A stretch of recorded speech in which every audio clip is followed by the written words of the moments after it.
जय हिंद दोस्तों इस समय पर जिस तरीके से पूरी दुनिया की पॉलिटिक्स चल रही है या यूं कहें कि जियो पॉलिटिक्स चल रही है, हर नेता के, छोटे से छोटे नेता और बड़े से बड़े, मतलब हर बड़े नेता के, खासकर हर राष्ट्र प्रमुख के बयान यहां मायने रख रहे हैं। और भारत जैसे शक्तिशाली राष्ट्र के जो नेता हैं यानी मोदी जी, वो अगर कोई टिप्पणी करें, कोई स्टेटमेंट दें यूक्रेन और रशिया के वॉर के मामले में, तो ये समझ लीजिए उसका सीधा सीधा मतलब ये है कि वो कोई संदेश देना चाहते हैं।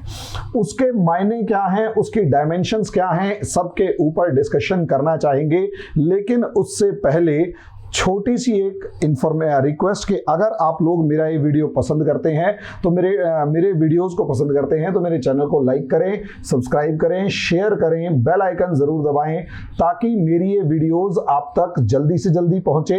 और दूसरा दोस्तों, अगर आप यूपीएससी या पीसीएस की तैयारी करने जा रहे हैं तो आपके लिए एनसीईआरटी की प्रिपरेशन सबसे ज्यादा इंपॉर्टेंट होगी। इसीलिए हमारा एनसीईआरटी कंसेप्टर बैच ज्वाइन कीजिए। इसमें बहुत ज्यादा नहीं, सिर्फ 500 रुपीज पर मंथ हम आपसे फीस चार्ज करेंगे, जो आपकी नॉर्मली ट्यूशन फीस होती है। और पैकेज अगर लेते हैं तो उसमें भी 10-20% डिस्काउंट हो जाता है।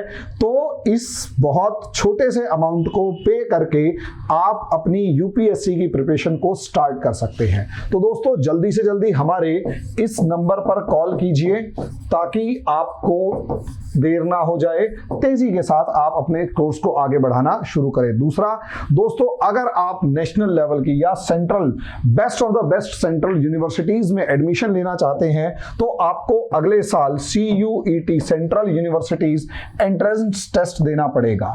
इस साल की तो तैयारी नहीं करवा पाएंगे क्योंकि जिस हिसाब से सिलेबस है और पेपर का पैटर्न है, हम सिर्फ और सिर्फ अभी गाइडेंस दे सकते हैं। अगले साल 23 में जो बच्चे एडमिशन लेना चाहते हैं, नेक्स्ट ईयर 23 में जो बच्चे एडमिशन लेना चाहते हैं, यानी जो अभी 12th क्लास में है, उन सभी बच्चों के लिए आपका टारगेट 2023 बैच लॉन्च हो रहा है। इस बैच में ज्वाइन कीजिए और जल्दी से जल्दी अपनी CUET की प्रिपरेशन को स्टार्ट कीजिए ताकि आप नेशनल इंडिया के बेस्ट कॉलेज में एडमिशन लेकर अपने भविष्य की तरफ आगे बढ़ सके। क्योंकि देखो, कॉलेज की लाइफ का एक बहुत अच्छा इंपैक्ट होता है आपकी स्टडीज के ऊपर। अब आपकी लाइफ के ऊपर कॉलेज लाइफ का, कॉलेज का एक मेन बात यह है। अब आ जाते हैं टॉपिक पे। टॉपिक है मोदी जी का स्टेटमेंट। मोदी जी के स्टेटमेंट में मोदी जी साफ शब्दों में कह रहे हैं, रूस यूक्रेन युद्ध में कोई नहीं जीतेगा। इसका मतलब क्या है, कोई नहीं जीतेगा? एक मायने ये है, देखो नॉर्मली युद्ध, और इसमें कौन कौन सी डायमेंशंस कवर होती हैं ये समझिए। एक स्टेटमेंट है और स्टेटमेंट जो है वो रशिया यूक्रेन वॉर को लेकर है कि असलियत में नो वन वुड विन, यानी साफ शब्दों में कोई नहीं जीतेगा। इसके अंदर अगर आप इस स्टेटमेंट को देखते हैं, ये समझिए। अब आप में से बहुत सारे कहेंगे इसका यूपीएससी में क्या काम, इंटरनेशनल रिलेशंस का बहुत इंपॉर्टेंट टॉपिक है। यहां असलियत में एक तरफ इंडियन गवर्नमेंट का जो स्टैंड है वो साफ नजर आता है, या यूं कहें इंडियन जो स्टैंड है वो साफ नजर आता है कि इंडिया इस युद्ध के बारे में क्या सोचता है।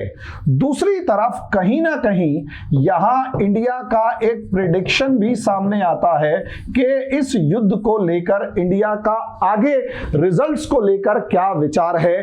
तीसरी तरफ यहां इंडिया का इंडिकेशन भी साफ नजर आता है कि इंडिया एक इशारा करना चाहता है कि असलियत में रशिया और यूक्रेन लड़ तो रहे हैं लेकिन मामला कुछ और है, आपको समझना चाहिए। और कहीं ना कहीं एक मैसेज टू द वर्ल्ड भी है, मैसेज टू द वर्ल्ड, इस दुनिया के लिए भी एक संदेश दिया साफ स्पष्ट शब्दों में कि असलियत में इस युद्ध का परिणाम क्या होगा। तो एक एक करके अगर इन सब चीजों को देखें कि कोई नहीं जीतेगा, अगर आप स्ट्रेट फॉरवर्ड वे में देखते हैं तो आपको साफ नजर आएगा कि भाई यहां ये कह रहे हैं कि भैया कोई नहीं जीतेगा, तो बहुत सारे लोग इसमें कहेंगे कि युद्ध लंबा खींचेगा। समझे, इससे कोई कोई मतलब नहीं है कि युद्ध लंबा खिंचेगा या अगले 4 दिन में खत्म होने वाला है ना। युद्ध लंबा खिंचेगा या 4 दिन में खत्म होने वाला है, इससे कोई मतलब नहीं है। असलियत में मतलब इसके रिजल्ट्स को लेकर है या इससे होने वाले नुकसान को लेकर है, यह समझिए। असलियत में इस युद्ध के वजह से जो इंडिया का स्टैंड है, भाई पूरी दुनिया खासकर अमेरिकन कैंप जो है, अमेरिका प्लस यूरोपियन कंट्रीज पूरी ताकत के साथ इंडिया के ऊपर एक दबाव बनाकर खड़ी हुई थी। क्लियर वर्ड्स में एक दबाव बनाकर खड़ी हुई थी और वो ये कह रहे थे कि कैसे भी करके इंडिया जो है एक स्टेटमेंट दे और उस स्टेटमेंट में रशिया को ओपनली क्रिटिसाइज करे और वो ये कहे कि आप यूक्रेन में गलत कर रहे हैं। लेकिन जिस तरीके से इंडिया ने अपना स्टैंड बनाए रखा और मजबूती के साथ अपने स्टैंड पर खड़ा रहा, जिस तरीके से इंडिया अपने स्टैंड पर खड़ा रहा और रशिया के मामले में अमेरिका और यूरोपियन कंट्रीज को टके सा जवाब पकड़ाते रहे और एस जयशंकर इस मामले में एक वुल्फ वॉरियर की फॉर्म में नजर आए कि जिसमें हमारे प्रधानमंत्री मोदी जी की तरफ से कोई स्टेटमेंट नहीं आया, लेकिन एस जयशंकर सर जो हैं वो खुले तौर पर जिस तरीके से पूरी दुनिया को आईना दिखाते रहे और अमेरिका से लेकर यूरोपियन मीडिया के अंदर छाए रहे और हर उनका एक शब्द एक तीर की तरह अमेरिका और यूरोपियंस की छाती में घाव करता रहा और वो लोग तालियां बजाने या कम से कम चुप रहने के अलावा कुछ नहीं कर पाए। वो इस स्टेटमेंट के मतलब कुछ नहीं कर पाए, तो इससे इंडिया का स्टैंड तो साफ नजर आया। लेकिन उसका अगर दूसरा फॉर्मेट देखा जाए तो इंडिया मतलब उन्होंने पूरी कोशिश करी कि इंडिया कोई स्टैंड ले, बल्कि उसके उलट रशिया के ऊपर सैंक्शंस लगाने के बाद भी इंडिया ने रशिया से ऑयल जो है ऑयल और गैस वो इंपोर्ट किया, साथ में बहुत सारी दूसरी चीजें भी इंपोर्ट करते रहे और यहां तक कि रशिया को उसके जरूरत के सामान को एक्सपोर्ट भी किया और ना सिर्फ रशिया को एक्सपोर्ट किया बल्कि यूक्रेन को भी एक्सपोर्ट किया और यहां तक कि यूरोप और अमेरिका को आईना तक दिखा दिया।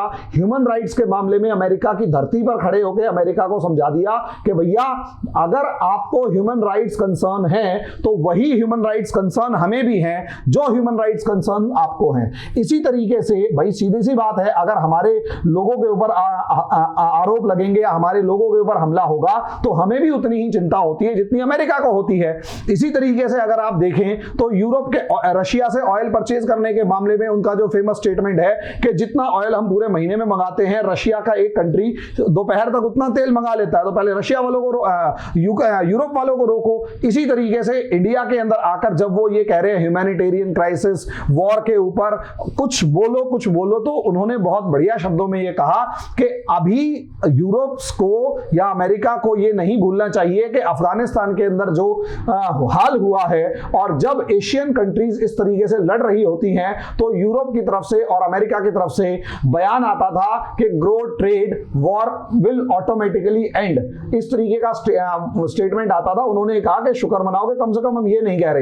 इस तरीके से आप सोच सकते हैं कि इंडियन स्टैंड को जिस मजबूती के साथ रखा और कहीं ना कहीं जिसे कहते हैं नॉन अलाइनमेंट जो है इंडिया ने बनाए रखी, गुट निरपेक्षता बनाए रखी, उससे साफ साफ नजर आ रहा था कि इंडिया का स्टैंड बिल्कुल न्यूट्रल है, हम किसी भी पक्ष की तरफ नहीं हैं और खासकर उस लीग पर तो चलने वाले हैं नहीं जो अमेरिका और यूरोप कहें कि हम जैसा कह रहे हैं वैसा ही करो। यह बहुत इंपॉर्टेंट बात थी, इस वजह से यहां पर हमारे इंडिया का स्टैंड क्लियर हो गया। यह स्टैंड क्लियर था कि हमारा स्टैंड न्यूट्रल है, लेकिन इस स्टेटमेंट ने इंडिया का प्रेडिक्शन भी दिखा दिया कि इंडिया का न्यूट्रल स्टैंड क्यों है। इंडिया का न्यूट्रल स्टैंड इसलिए है कि भैया यहां जो लड़ाई चल रही है वो असलियत में उस दिशा की तरफ है जिसमें ना तो यूक्रेन जीतने वाला और ना ही रशिया जीतने वाला।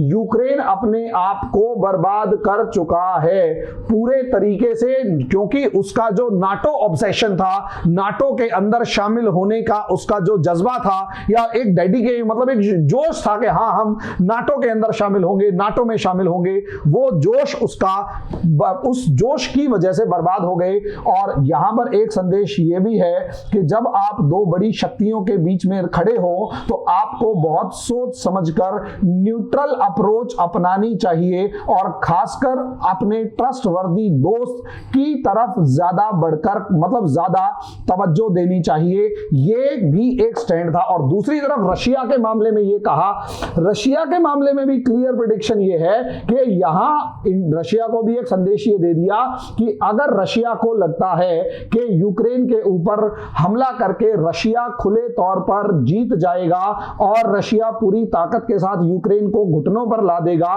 तो रशिया भी गलत सोच रहा है, क्योंकि रशिया ने यूक्रेन पर हमला करके एक तरीके का पेंडोरा बॉक्स खोल दिया है, एक तरीके से कहते हैं ना, मतलब एक समस्याओं का पिटारा खोल दिया है। और उसके बाद अब रशिया लगातार एक के बाद एक प्रॉब्लम्स में फंसता चला जाएगा और उस प्रॉब्लम्स का जो रिजल्ट होगा वो आपके सामने दिखाई देगा। प्रेडिक्शंस की मतलब सामने दिखाई देगा और वो दिखाई दे भी रहा है कि अगला टारगेट मालदोवा, मालदोवा के बाद टारगेट फिनलैंड, फिनलैंड के बाद टारगेट स्वीडन, स्वीडन के बाद टारगेट जॉर्जिया। और यानी रशिया एक साथ एक दो नहीं बल्कि 5 फ्रंट्स पर जाकर भिड़ जाएगा। अब 5 फ्रंट्स पर जाकर खड़े हो जाने का सीधा सीधा मतलब यह है कि रशिया अपने वेस्टर्न बॉर्डर पर फंस के खड़ा हो गया और नाटो कंट्रीज ने उन्हें उलझा दिया। यहां पर इन दोनों ही कंट्रीज को एक और मैसेज भी है, मैसेज टू दीज कंट्रीज। अब प्रेडिक्शन के साथ मैसेज भी दिया कि भाई तुम लोग बेवकूफ बन गए और अमेरिका ने तुम दोनों को बेवकूफ बना दिया। तुम बहुत अच्छे दोस्त थे, हिस्टोरिकली तुम दोनों के एक दूसरे के साथ बहुत अच्छे संबंध थे, लेकिन अब आप आपस में लड़ रहे हैं। इसका फायदा सिर्फ और सिर्फ यूरोप को मिलने वाला है। तुम दोनों में से कोई नहीं जीतेगा। हो सकता है अगला स्टेटमेंट आपके पास आ जाए कि भैया कोई और जीतने वाला है, और सच में कोई और जीत रहा है। इस रशिया और यूक्रेन वॉर के अंदर कौन जीत रहा है? ना तो रशिया जीत रहा ना यूक्रेन जीत रहा, दोनों मर रहे हैं। सिर्फ और सिर्फ अमेरिका, फ्रांस, जर्मनी, ब्रिटेन, ये लोग जीत रहे हैं। बाकी कौन जीत रहा है? बाकी तो रशियन मर रहे हैं और यूक्रेनियन मर रहे हैं। दोनों एक दूसरे के रिसोर्सेज को फूंक रहे हैं और ऑब्जेक्टिव जो है, टारगेट अचीव हो रहा है अमेरिका और यूरोप का। अब तीसरी तरफ यहां इंडिकेशन भी है। इंडिकेशन किसको है? इंडिकेशन है अमेरिका और यूरोपियन कंट्रीज को।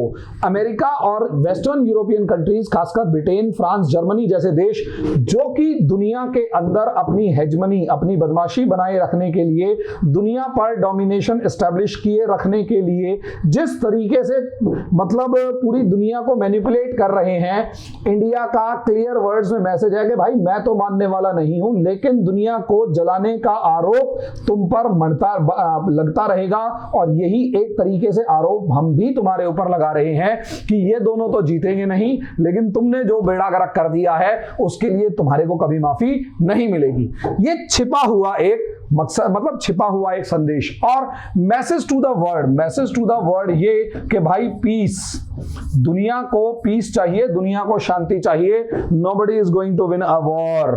कोई भी इंसान युद्ध में जीतने वाला नहीं है।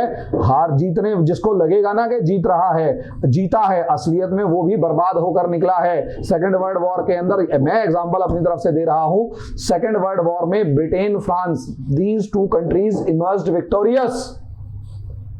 ये 2 देश जीते हुए निकले थे, लेकिन ब्रिटेन की 21 से लेकर 50 तक की पूरी पॉपुलेशन जो है वो खत्म हो चुकी थी। यंग मेल पॉपुलेशन बिल्कुल फिनिश हो चुकी थी। इसी तरीके से बेल्जियम की पॉपुलेशन फिनिश हो चुकी। पूरा यूरोप हारा था वर्ल्ड वॉर में। भले ही जर्मनी हारा और अमेरिका, वो ब्रिटेन और फ्रांस जीते, लेकिन रियलिटी ये है पूरा यूरोप हारा था। 6 से 8 करोड़ के करीब लोग मारे गए, बेघर हुए, बीमारी से मरे, अपाहिज हुए, न जाने क्या क्या। तो सोचकर देख सकते हैं मैसेज टू द वर्ल्ड है क्या? पीस, कि भैया शांति बनाए रखो, ज्यादा लड़ो मत। शांति बनाए रखो, ज्यादा लड़ो मत, क्योंकि अगर लड़ोगे तो इंसानियत हारेगी और तुम खुद हारोगे। लड़ने के बाद दूसरे को भले ही खत्म कर दो, लेकिन जीतने वाले तुम नहीं हो, ये पक्का है। जीतने वाले तुम नहीं हो, ये पक्का है। इसलिए दोस्तों इस संदेश और इसके मतलब को समझिए, और इस तरीके की जो इंडिकेशंस होते हैं और इस लेवल के लोग जब कोई इंडिकेट कर रहे होते हैं, कोई स्टेटमेंट दे रहे होते हैं, तो उसकी अलग अलग डायमेंशंस को समझेंगे तो आपको कहीं ना कहीं ज्यादा नॉलेज मिलेगी या ज्यादा उसका एक डायमेंशंस क्लियर होंगे। तो दोस्तों इसके लिए इतना ही, अभी के लिए इतना ही। अगले वीडियो में अगले टॉपिक पर डिस्कशन करेंगे। धन्यवाद।